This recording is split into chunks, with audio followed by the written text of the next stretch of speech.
Egoless love, tying into everything we've been talking about the five aggregates, non-self, and the understanding that there is no suffering without a self. If there is no self, there is no suffering. Now the practice is to eliminate the delusion that I am somebody. So there's this short section in the back of people are not loving and loyal all the time that takes up the discussion about non-being or non-self. And of course the first thing we have to do is to watch the mind who says, well, if there is no self, how is there karma? That's another discussion. So the first sentence says, being reconciled to the love others can give means they end up putting demands on them. And I think that's a very powerful instruction. Very powerful instruction. It says we cherish love unconditionally, in any form, in any size. At the same time, we do not make the commitment to someone if the love that person offers is inadequate. Now right there I have a problem. He goes off track. He says, I love you, but. and you can't have a but with unconditionality. Okay? So again, I ask you to read around the psychobabble. You know, he means well. He just doesn't understand it all yet. But in some cases, I love his explanations.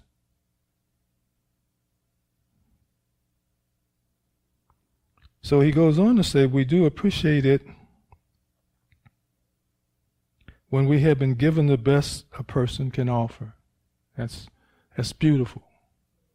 You know, because it takes all of the wind out of the judgment of things. Well, you don't love me enough, you didn't hug me enough today. All of the complaints we have about in relationship. My mother didn't do this, my father didn't do that. They did their best. They could have aborted us, but they didn't. They fed us when we couldn't feed ourselves. They cleaned us up when we couldn't clean up ourselves. So if they didn't give us hugs, who cares? They gave us SpaghettiOs.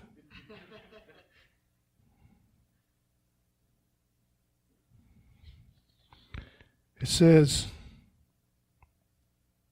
he says, but if the best that another can offer is still unsatisfactory, again, judgment, right? Gets us in trouble. It says the only question, what do I do next? Well, that's a good question.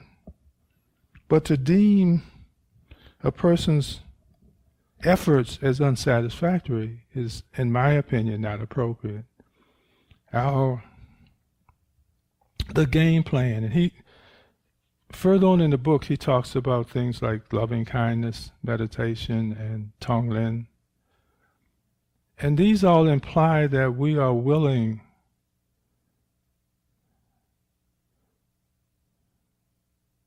to share love and to give love where love is missing.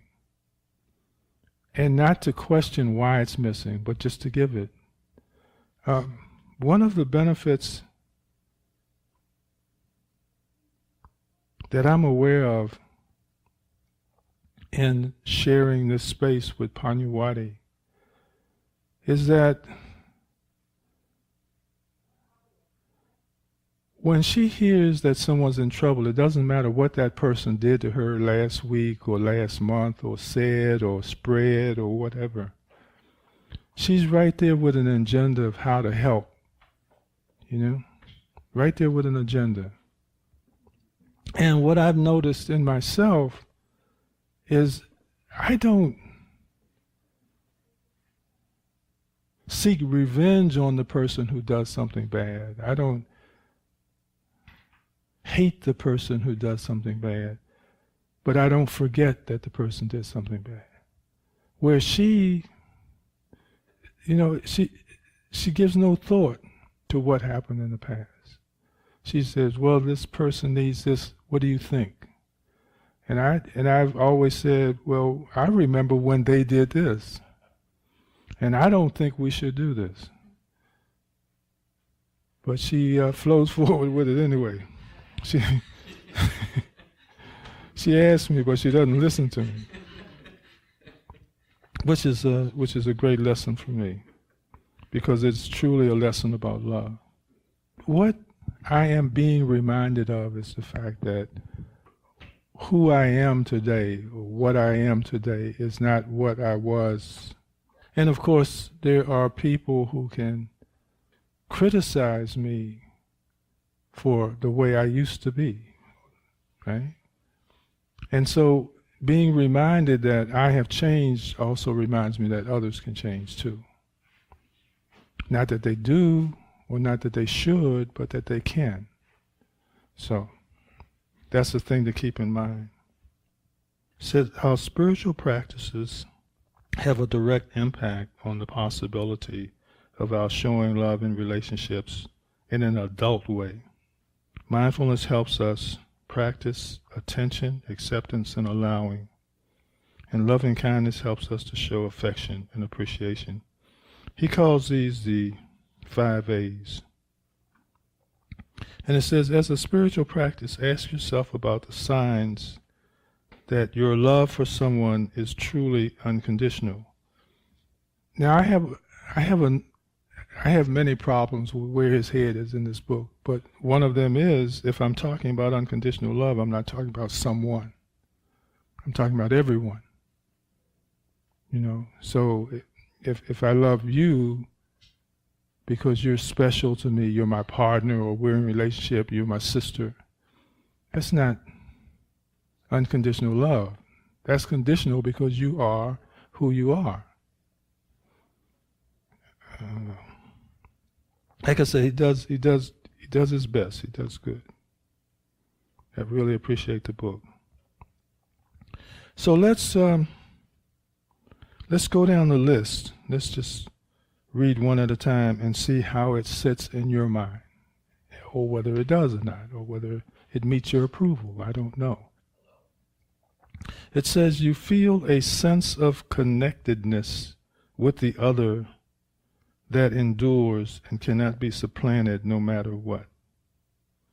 Now, I'm not sure what he means about the other, whether that's everything else or whether that's the special person that, you know, shares rent with me or shares a house with me. I'm not sure. But it says you feel a sense of connectedness with the other. I would expand that to say, do you feel a sense of connectedness with everything?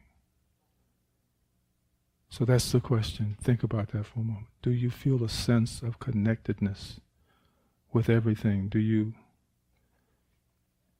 see yourself as one with everything?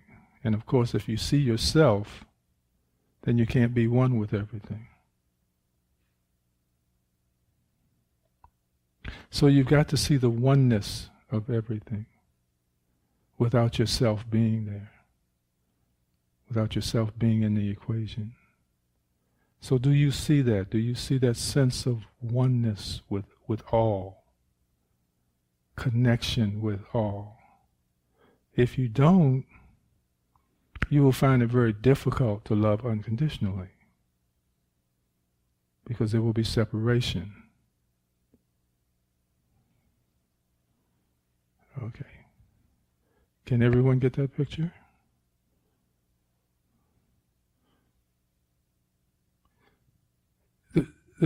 the first thing, or the first stumbling block, the first obstacle is if I see myself as myself. If I identify as me. That's the first obstacle right there. I can't be one with everything else if I am me. There's a separation then between me and everything else. There's a difference between me and everything else. So the question is, going back and seeing whether you still believe the delusion that you are separate, that you are an entity, that there is you and there's other. You see, if there's me and other, then there's separation, and there can't be combination, there can't be community, there can't be collectedness, because there is a divisiveness between me and other.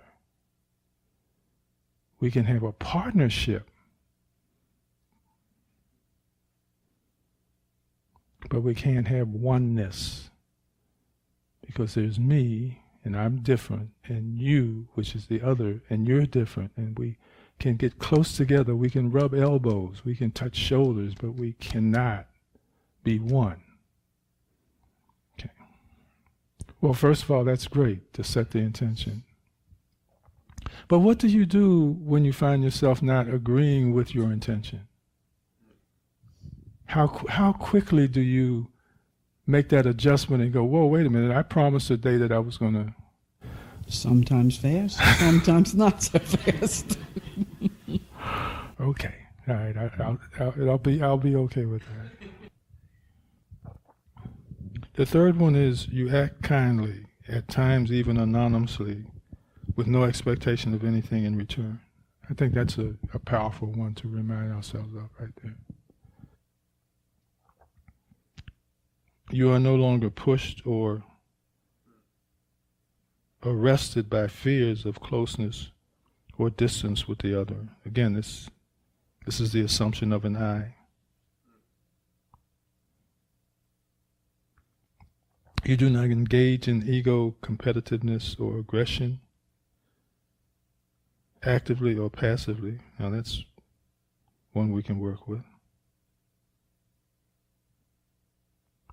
You are sensitive to how the other feels and go to any length not to hurt him or her intentionally. That's a good one. You have an effortless, compassionate, forgiving, generous, and non-retaliatory attitude in your thoughts and actions. That's a good one. And then he has in parentheses, there's no vindictive force in the universe. Revenge is exclusive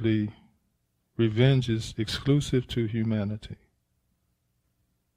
So anytime you want to punish somebody for doing something, then you realize you've stepped out of your oneness with all things. And we can always just remember when we used to do bad things, that we were first of all hoping we'd never get caught, and then secondly, if we did get caught, that they would forgive us.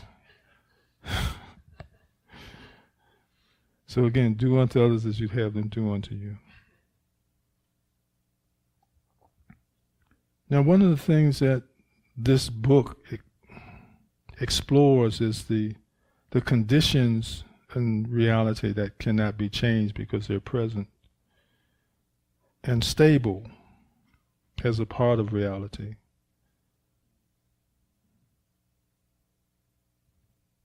It says you are aware of the other's negative traits and you see them with compassion and amusement without letting them impinge upon you. And finally, unconditional love is entirely in the present tense. Well, everything is in the present tense, isn't it? Okay? You do not hold a grudge from the past or hold the other's past against her or him.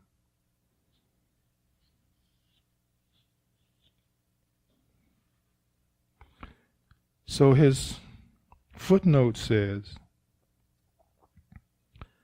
as I accept or say yes to reality, to the givens, he calls them givens, the things that are present in conditional reality and it cannot be changed because they're always there and they always will be there.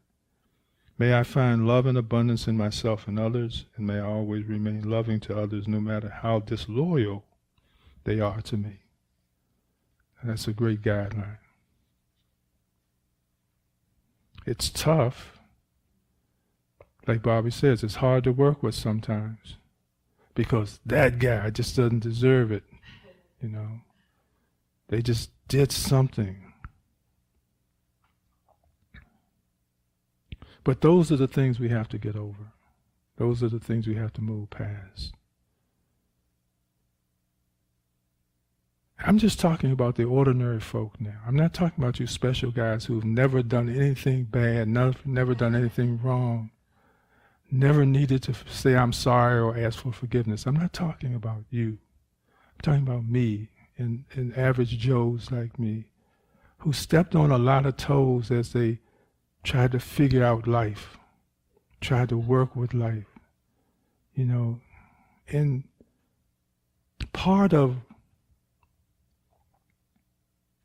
the process was to say I'm sorry enough times that you begin to realize that saying I'm sorry is just not enough. That you've got to kind of buckle down and work harder at being better.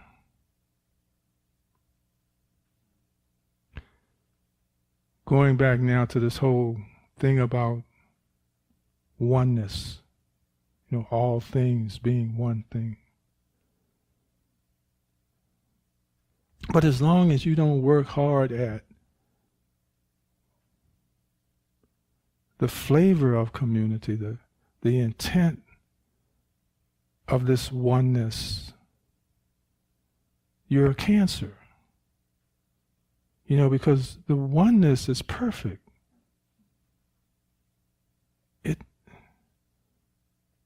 It always gives us the benefit of the doubt. It always says, that's okay, you've got another moment to get this right. And if we are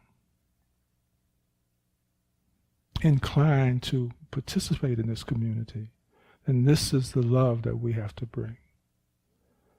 And we just got to learn how to do it. We've got to learn how to let go of that humanity that wants to judge and punish.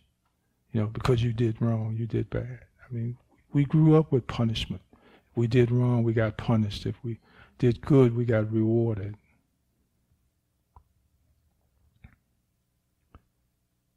And there's so many wisdom paths that teach us that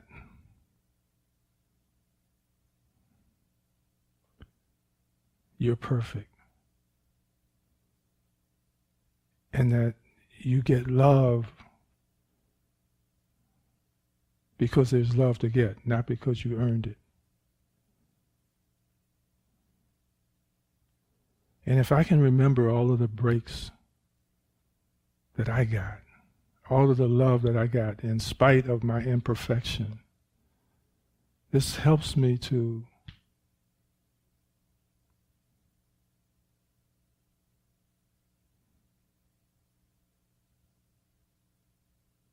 just let go of myself and just be who I can be, which is oneness or one with all things.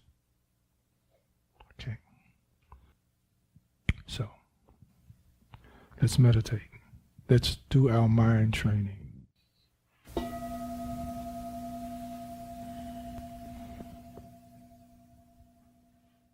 I want to thank all of you for coming today and sharing a part of yourself with us. Try to hold the peace. Try to be the peace. Again, no separation. It's not I am being peaceful. It's just peace.